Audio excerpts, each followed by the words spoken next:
Good morning students, welcome back our next TV's class.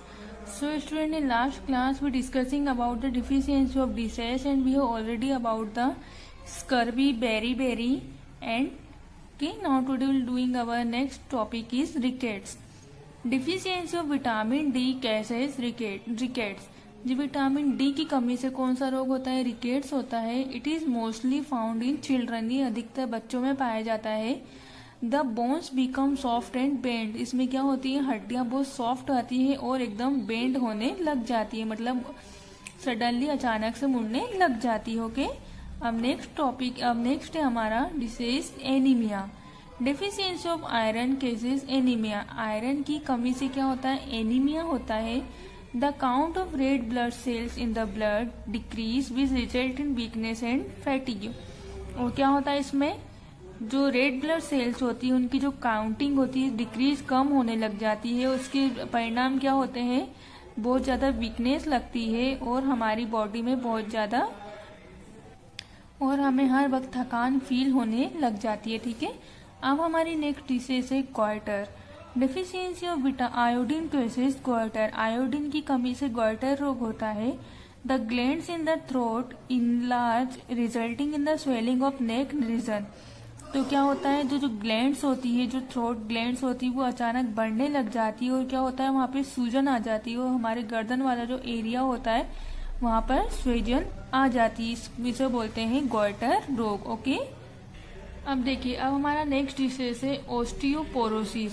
Deficiency of calcium cases osteoporosis. The bones become weak. जो osteoporosis बीमारी होती है वो calcium की कमी से होती है और इसमें क्या होता है? जो बोन्स होती है वो एकदम वीक होना स्टार्ट हो जाती है, कमजोर हो जाती है. ठीक है, अब नेक्स्ट डिसीज है मारास्मस और kwashiorkor. Deficiency of proteins and carbohydrates in the food cause the disease. Protein और विटामिन, कार्बोहाइड्रेट की कमी से प्रोटीन, जब हमें खाने में पूर्ण रूप से प्रोटीन और कार्बोहाइड्रेट नहीं मिल पाता है तो हमें ये बीमारियां क्रिएट हो जाती है.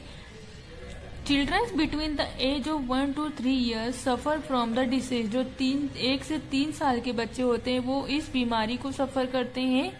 The child loses appetite, looks dull and lazy and the mental growth of the child stops. इसमें क्या होता है? चाइल्ड जो अपना लुक होता है वो पूर्ण रूप से डल हो जाता है, बहुत लेजी टाइप हो जाते हैं बच्चे, और जो उनकी मेंटल ग्रोथ है वो भी बिल्कुल रुक जाती है. मेंटल ग्रोथ मतलब जो दिमाग में जो सोचने की कैपेसिटी होती है वो पूर्ण रूप से रुक जाती है. ओके, अब नेक्स्ट आता है हमारा कम्युनिकेबल डिसीज. कम्युनिकेबल डिसीज मतलब होता है जो कम्युनिकेशन के थ्रू फैलता है. जैसे अभी हमारे इंडिया में चल रही है, हमारे पूरे वर्ल्ड में मान ले तो कोरोना वायरस के बारे में, जैसे किसी को टच करने पे या किसी से हाथ मिलाने पे या थूकने पे तो ही ये कम्युनिकेशन डिसीज है. इसी प्रकार से बोलते हैं communication disease. Beside the deficiency disease there are some disease that are read from one person to another. They are called germs. ये डिसीज कैसे होते हैं? बाय जर्म्स के द्वारा होते हैं. जब एक से ज्यादा पर्सन से लोगों से हम मिलते हैं तो ये डिसीज ज्यादा से ज्यादा लोगों में फैलता है. ठीक है, अब नेक्स्ट है source of communicable disease. Communicable क्या डिसीज के सोर्स क्या है? थ्रू द एयर, मतलब हवा के द्वारा. Some disease spread through air such as common cold, influenza, chicken pox, diphtheria and measles. ये जो डिसीज है ये कैसी होती है? कॉमन कोल्ड, सर्दी जुकाम, इन्फ्लुएंजा, ये सब हवा के द्वारा, इसमें कुछ भी हवा के द्वारा इनके जो जर्म्स होते हैं वो उड़ते हैं और दूसरे लोगों को लगते हैं. ठीक है, अब नेक्स्ट आता है हमारा sometimes a sick person passes on the disease to another when he cough और स्नीज. कुछ लोग ऐसे होते हैं जब वो बीमार रहते हैं तो दूसरे पर्सन के टच में आ जाते हैं, उनसे बिल्कुल मिलजुल जाते हैं. The disease causing germs spread in the air around by a healthy person who inhale the air could develop the disease. तो जो एक स्वस्थ पर्सन होता है, जब वो कोई सामने वाला बीमार व्यक्ति खांसता है या छींकता है तो वो जो उसके जर्म्स होते हैं वो हवा में उड़ते हैं और वो क्या होता है? जो हेल्थी पर्सन रहता है उसके सांस के थ्रू वो उस बॉडी में चले जाता है. ओके, अब नेक्स्ट आता है थ्रू फूड एंड वाटर. पानी और खाने के द्वारा भी ये बीमारियां होती है. Some disease such as dehydration, typhoid, jaundice, cholera etcetera are caused by food and water infected by germs. Jaundice मतलब होता है पीलिया, कोलेरा, टाइफाइड, ये जो बीमारियां होती है खाने दूसरे बीमार व्यक्ति के साथ खाना खाने से या उनका झूठा पानी पीने से भी ये बीमारियां से हम इंफेक्ट हो सकते हैं। थ्रू कॉन्टेक्ट, किसी के कॉन्टेक्ट में आने से। Some disease such as chicken pox, measles, ringworms, viral fever, cough and cold are spread through the contact. ये जो बीमारियां होती है जब हम किसी के कॉन्टेक्ट में आते हैं उससे भी ये कुछ कुछ बीमारियां हमारी बॉडी को छू जाती है। जैसे you are infected when you are come in the contact with a sick person और the infected things used by him and her. The clothing and other articles used by a person get infected. यदि आप किसी बीमार व्यक्ति के संपर्क में आते हैं या उसकी कोई चीज यूज करते हैं, जैसे उसकी कपड़े या कुछ भी चीजें यूज करते हैं, तो आप भी उस बीमारी से इन्फेक्ट हो सकते हैं। When a healthy person come in contact with an affected person, some germs enter the body of a healthy person.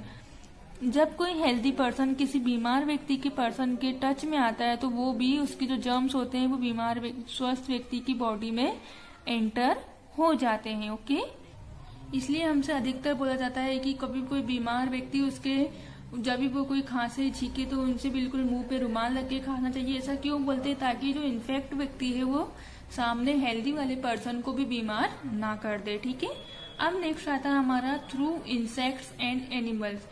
अब कुछ की बीमारियां ऐसी होती है जो एनिमल्स के थ्रू भी हमारी बॉडी में एंटर हो सकती है। जैसे disease such as rabies, malaria, dengue, plague, chikungunya are spread through the insect and animals. ये जो बीमारियां हैं ये जीवों के द्वारा, जानवरों के द्वारा, छोटे छोटे इंसेक्ट के द्वारा भी हमारी बॉडी में एंटर हो जाती है। Some insects and some animals are blood sucking. कुछ कुछ इंसेक्ट, कुछ कुछ कीड़े ऐसे होते हैं, जानवर ऐसे होते हैं जो हमारा ब्लड चूसते हैं।